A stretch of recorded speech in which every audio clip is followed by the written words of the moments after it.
আসসালামু আলাইকুম রহমতুল্লাহি ওবরকাতুহু। সম্মানিত দর্শক, তথ্য উপদেষ্টা জনাব মাহফুজ আলম, তাকে নিয়ে আসলে হচ্ছেটা কি? প্রথমত, ডক্টর মোহাম্মদ ইউনূস তাকে যেভাবে আমেরিকাতে নিয়ে মাস্টার মাইন্ড হিসেবে পরিচয় করিয়ে দিলেন, এর ফলে ধরে নেওয়া হলো সেই ঘটনার পর থেকে যে এই সরকার, অর্থাৎ অন্তর্বর্তীকালীন সরকার যেভাবে গঠিত হয়েছে, এর পেছনে একটা সুদীর্ঘ পরিকল্পনা ছিল, একটা প্ল্যান ছিল। অনেকগুলো প্ল্যানের মধ্যে আবার সমন্বয় করে একটা মাস্টার প্ল্যান ছিল, এবং যিনি এই মাস্টার প্ল্যানার ছিলেন তিনি মিস্টার মাহফুজ। বয়সে তরুণ, ঢাকা বিশ্ববিদ্যালয়ের আইন বিভাগের ছাত্র, মেধাবী এবং মাদ্রাসা ব্যাকগ্রাউন্ড থেকে এসেছেন এবং মধ্যবিত্ত পরিবার থেকে এসেছেন। ঠিক ওই সময়টিতে তাকে নিয়ে নিদারুণ একটি রহস্য তৈরি হয়।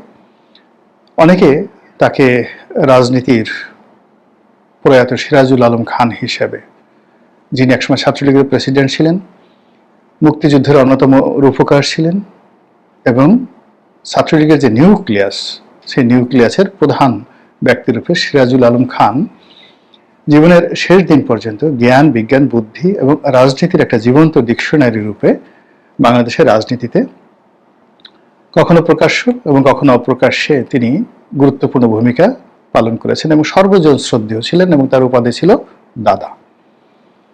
তিনি যখন ছাত্রলীগের সভাপতি ছিলেন, যখন জাসদ ছাত্রলীগ করলেন, জাসদ করলেন, তারপর একেবারে মৃত্যুর পূর্বক্ষণ পর্যন্ত তার যে সম্মান ছিল, সেই সম্মানের জায়গাটি বিপ্লব পরবর্তী সময় ডক্টর মোহাম্মদ ইউনূসের মুখে যখন আমরা মাহফুজ সম্পর্কে শুনলাম, আমরা তার মধ্যে সেটি খোঁজার চেষ্টা করেছি এবং সবাই তাকে নিয়ে মেতে উঠল। তার বাড়ি কোথায়, পড়াশোনা কি, কি করেন, পক্ষে এবং বিপক্ষে নানা রকম কথাবার্তা বলা শুরু হতে থাকলো, এবং আমরা তার যে কর্মকাণ্ড, যেটি মূলত আসলে লুকায়িত ছিল, তিনি অন্য সবার মতো, হাসনাতের মতো, সাজদিদের মতো সম্মুখ সারির ছিলেন না, পাশে ছিলেন। কিন্তু এখন আমরা তার ছবি দেখতে পাই, কিন্তু জুলাই আগস্ট বিপ্লবের 5-6 তারিখ পর্যন্ত আলাদাভাবে আমজনতা মাহফুজ নামে কাউকে মেনশন করতে পারেনি। তো সেই মাহফুজ একেবারে সরাসরি উপদেষ্টা মণ্ডলীতে ঢুকে গেলেন, সেই মাহফুজ মাস্টার মাইন্ড হয়ে গেলেন। পরবর্তীতে তথ্য মন্ত্রণালয়ের দায়িত্ব নিলেন। সব মিলিয়ে তার যে উত্থান, সেই উত্থানটি অনেকটা রাজপুত্রের মতো। তা আমরা তাকে নিয়ে নানা রকম যারা প্রতিপক্ষ বলার চেষ্টা করলো, সে হিজবুত তাহরীর লোক, কেউ বললো জামাতের লোক, কেউ বললো আরো অনেক কিছু।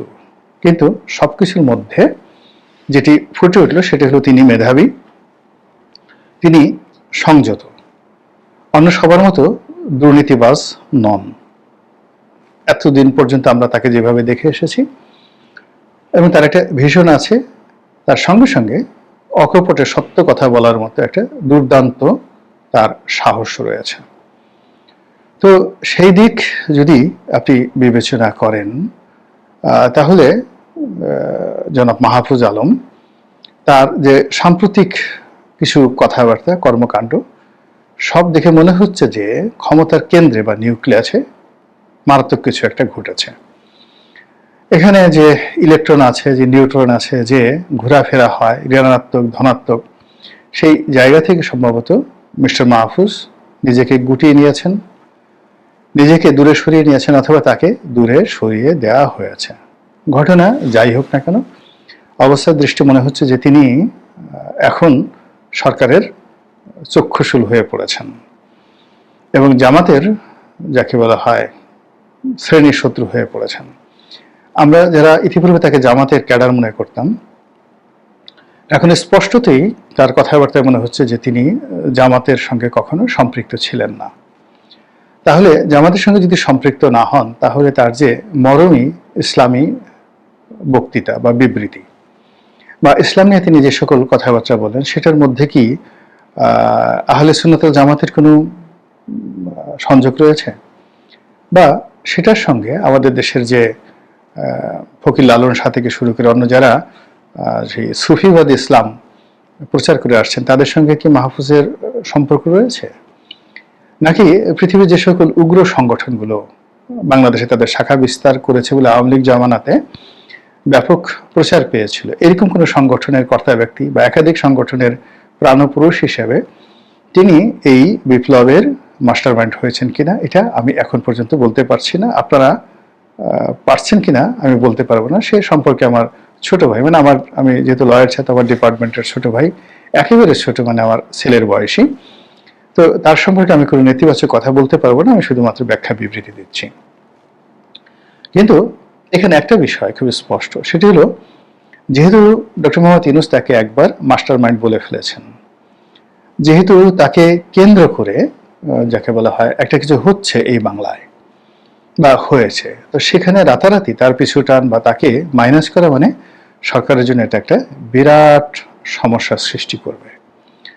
2 নম্বর হলো যে তাকে জামাত মনে করার কারণে যে ধরনের একটা রসায়ন তৈরি হয়েছিল, এখন তিনি জামাত নন, এটা যদি সত্য হয় তাহলে জামাতের জন্য ভয়ঙ্কর দুঃসংবাদ রয়েছে, ভীষণ রকম ভয়ঙ্কর দুঃসংবাদ রয়েছে। এখন যে সকল অভিযোগ করা হয় মাহফুজের বিরুদ্ধে, তার প্রতিপক্ষ যে তিনি হিজবুত তাহরির নেতা, যদি তাই হয়ে থাকে তাহলে হিজবুত তাহরির যে বিস্তৃতি বাংলাদেশে, এটি জামাতের চাইতে গুপ্ত, জামাতের চাইতে ভয়ঙ্কর, এবং জামাত যদি মানে ডালে ডালে চলে তাহলে হিজবুত তাহরির পাতায় পাতায় চলাফেরা করছে। জামাত সাধারণত নিম্নবিত্ত পরিবার থেকে যারা উঠে আসেন তাদেরকে টার্গেট করে, সাদিক কায়েম থেকে অন্যান্য যারা আছেন এরা সবাই দরিদ্র নয়, কিন্তু নিম্নবিত্ত পরিবার, এমনকি মধ্যবিত্ত পরিবার নয়।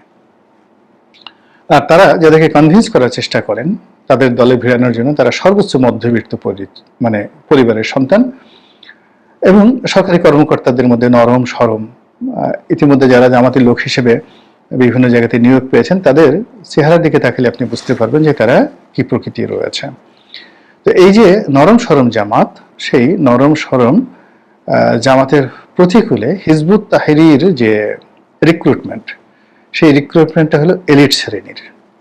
তারা ধনীদের সন্তানদেরকে টার্গেট করে, বড় বড় আমলা কামলা প্রভাবশালী লোকজন, এদের পরিবারের সঙ্গে তারা সম্পর্ক স্থাপন করার চেষ্টা করে, এবং মোরলেস যারা বাংলাদেশের কর্তৃত্ববাদী শাসন ব্যবস্থায় আগামী দিনে দেশকে নেতৃত্ব দেবেন এবং ইসলাম মাইন্ডেড, তাদের সবার কাছেই হিজবুত তাহরির লোকজন কিন্তু পৌঁছে গেছে। এবং সেই পৌঁছানোর জায়গাতে যদি মিস্টার মাহফুজ প্রধান ব্যক্তি হন, গুরুত্বপূর্ণ ব্যক্তি হন, আমি যতটুকু হিজবুত তাহরির সম্পর্কে জেনেছি তারা তাদের ইমামের নাম প্রকাশ করে না, প্রধান ব্যক্তির নাম প্রকাশ করে না। কাজে বাংলাদেশে তাদের যে ইমাম রয়েছে তিনি নিঃসন্দেহে মাহফুজ নন, মাহফুজ হয়তো একজন কর্মী হতে পারেন।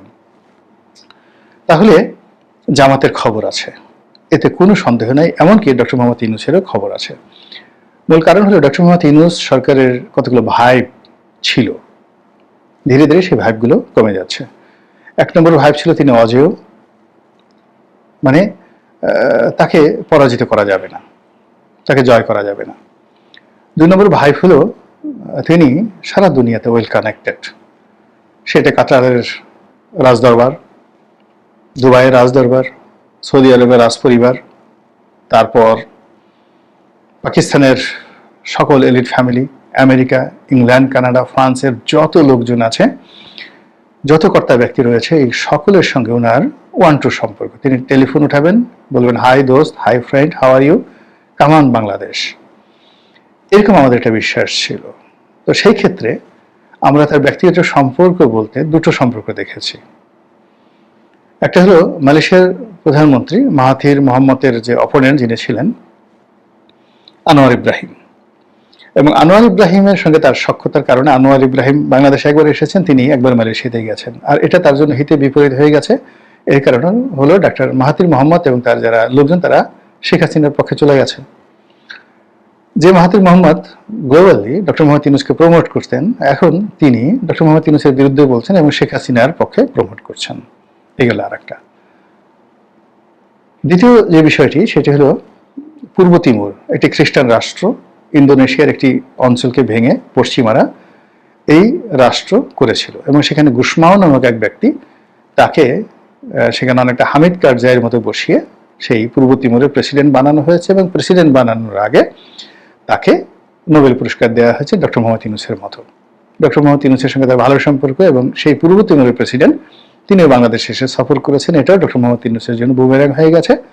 সবাই বলার চেষ্টা করেছে যে বাংলাদেশকে পূর্ব তিমুর বানাতে চাচ্ছ, তারপরে পশ্চিমারা বাংলাদেশে একটা খ্রিস্টান রাষ্ট্র প্রতিষ্ঠা করতে চাচ্ছে, ইত্যাদি ইত্যাদি নানা রকম সত্য মিথ্যা মিলিয়ে কথাবার্তা। তো এই জায়গাগুলোতে লড়াই করার জন্য ডক্টর মোহাম্মদ ইউনূসের একমাত্র ভরসা ছিল জামাত। কিন্তু জামাতের ঠিক সেই রকম গালাগালি করা ছাড়া ইন্টেলেকচুয়াল লেভেলে মানুষকে ইমপ্রেস করার মতো জামাতের কোনো ন্যারেটিভ তৈরি করার মতো মেধা একজনেরও নেই।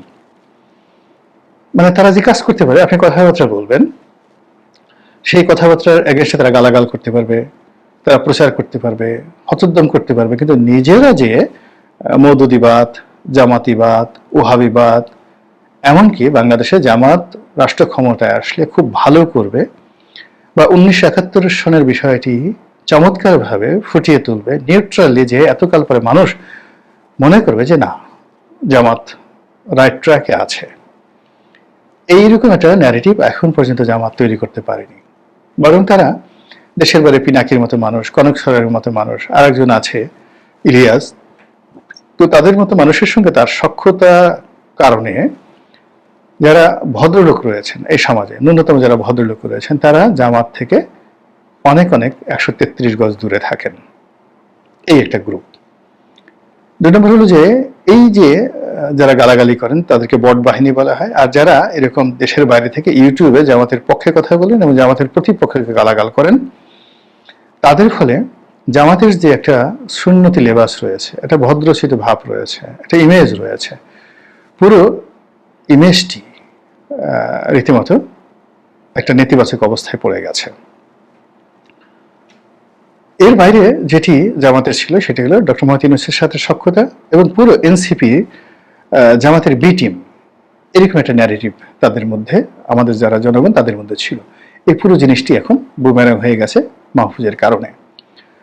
তো সেই অবস্থাতে দুটো ভূমিধস বিজয় এবং আরো 2টো বিজয় তাদের জন্য অপেক্ষা করছে। সেটি হলো ডাকসুতে তাদের বিজয় এবং জাহাঙ্গীরনগরে তাদের বিজয়, আর আগামীতে চিটং বিশ্ববিদ্যালয় এবং রাজশাহী বিশ্ববিদ্যালয়ে তাদের বিজয়। তো ধরুন আপনি খুব অসুস্থ, পেট খারাপ, মানে কোনো অবস্থাতে পানি খেতে পারছেন না, তখন জোর করে আপনার পেটের মধ্যে অনেকগুলো পোলাও, কুরমা, বিরিয়ানি, কালিয়া কোপ্তা, জর্দা, ফিরনি, এগুলো সব ঢুকিয়ে দেওয়া হলো, আপনি মরে যাবেন। এখন জামাতের যে অবস্থা, সেই অবস্থার মধ্যে তাদের সঙ্গে বিএনপির মারাত্মক শত্রুতা, টেকনাফ থেকে তেতুলা পর্যন্ত যে কোনো সময় রক্তক্ষয়ী সংঘাত হতে পারে। তাদের 71-এর প্রসঙ্গ আবার নতুন করে সামনে আসছে। সরকারের সঙ্গে তাদের দূরত্ব তৈরি হয়েছে, এনসিপির সঙ্গে তাদের দূরত্ব তৈরি হয়েছে, যা কিনা জামাতকে রীতিমতো বিপদের মধ্যে ফেলে দিয়েছে। আর সেই বিপদের মধ্যে এই যে 4টি বিজয়, এটি মানে একজন অসুস্থ মানুষ, তাকে যেভাবে পোলাও কোরমা দিলে যা অবস্থা, এই বিজয়গুলো তাদের জন্য বোঝা হয়ে দেখা দিয়েছে এবং আগামীতে সেটা বোঝা হয়ে আরো দেখা দেবে। আর ঠিক সেই সময়টাতে মাহফুজের মতো মানুষ, যিনি কিনা এনসিপির মধ্যে, সরকারের মধ্যে ইতিমধ্যেই তার যে কর্তৃত্ব, এটা তিনি প্রমাণ করেছেন। লক্ষ্য করবেন, গত 1টি বছরে যখন তিনি ডক্টর মোহাম্মদ ইউনূসের পাশে বসেছেন, মনে হয়েছে ডক্টর ইউনূস তাকে পাত্তা দিতে চাচ্ছেন। It is personality.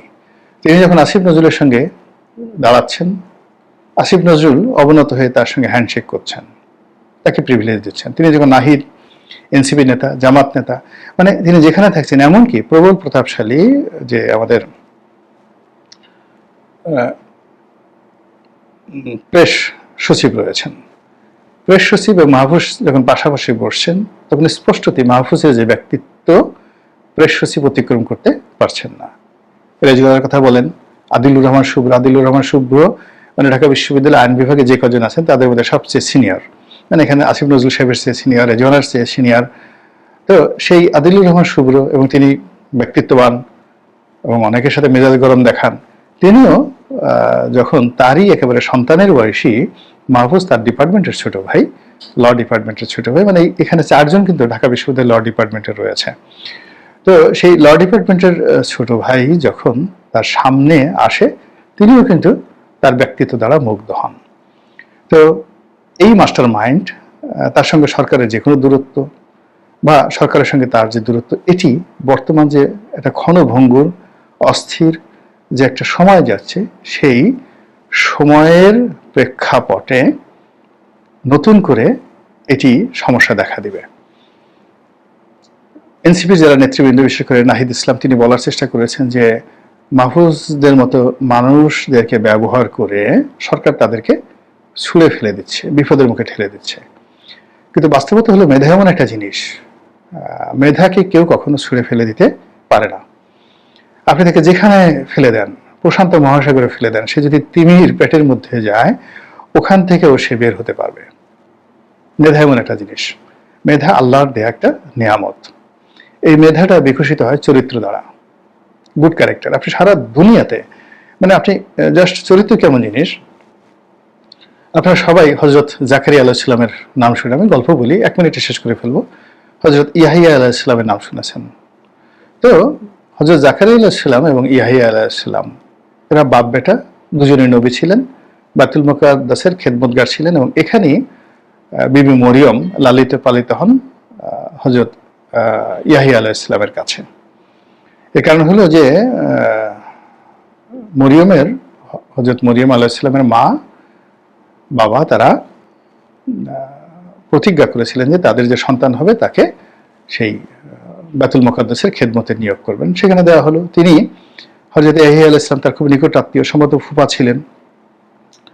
তো তাদের তত্ত্বাবধানে বড় হতে থাকলেন, যৌবনবতী হতে থাকলেন, এবং পরবর্তীতে দেখা গেল যে এই সেখানে এই বয়োবৃদ্ধ হযরত ইয়াহিয়া আলাইহিস সালামের চরিত্র নিয়ে বনী ইসরায়েলরা কুৎসা রটনা করলো যে তিনি এই তার যে আশ্রিতা, তার আত্মীয় মরিয়ম যে বাইতুল মুকাদ্দাসে খেদমত করছে, তার সঙ্গে তার অবৈধ প্রণয় রয়েছে। এবং এই কাজ করার জন্য তারা কি করলো, তাকে আক্রমণ শুরু করলো, এবং তিনি নবী প্রাণ ভয়ে পালানো শুরু করলেন। এবং পালাতে গিয়ে একটা সময় তিনি আর পথ পেলেন না। তখন একটি গাছের কাছে তিনি বললেন যে আমাকে আশ্রয় দাও। গাছ উন্মুক্ত করে দিল তার বক্ষ, এবং তিনি তার মধ্যে ঢুকে গেলেন। যদিও করাত দিয়ে বনী ইসরায়েলরা সেই গাছ কেটে সেই নবীকে হত্যা করেছিল। তো বাস্তবতা হলো যে এত কিছু করার পরেও তার চরিত্রে কিন্তু কালিমা লেপন করা যায়নি। ইতিহাস তাকে নবী বলেছে, আর হযরত মারিয়াম আলাইহিস সালামকে ইতিহাস সতী হিসাবে সব ধর্মে তাকে সাক্ষ্য দিয়েছে।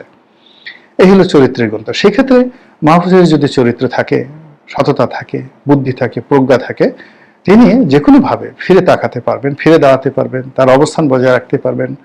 কিন্তু যদি সেটা না থাকে, তাহলে তিনি ক্ষতিগ্রস্ত হবেন, আর তাকে যারা আক্রমণ করার চেষ্টা করছে তারাও ক্ষতিগ্রস্ত হবেন। কিন্তু এই মুহূর্তে আমার কাছে যেটা মনে হচ্ছে যে আমরা রাজনীতির যে একটা টার্নিং পয়েন্টে আছি, সেই টার্নিং পয়েন্টে সরকারের মধ্যে ঐক্য খুবই জরুরি, সরকারের সঙ্গে রাজনৈতিক দলগুলোর সৌহার্দ্যপূর্ণ সম্পর্ক তার চেয়ে জরুরি। এবং সেখানে যদি হঠাৎ করে এই মাহফুজ আলম উনি কারো গলার কাটা হয়ে যান, অপাংক্তে হয়ে যান, শত্রু হয়ে যান, এটা সকল পক্ষের জন্য ক্ষতিকর। আল্লাহ আমাদের সবাইকে হেদায়েত দান করুন এবং হেফাজত করুন। আসসালামু আলাইকুম ওয়া রাহমাতুল্লাহি।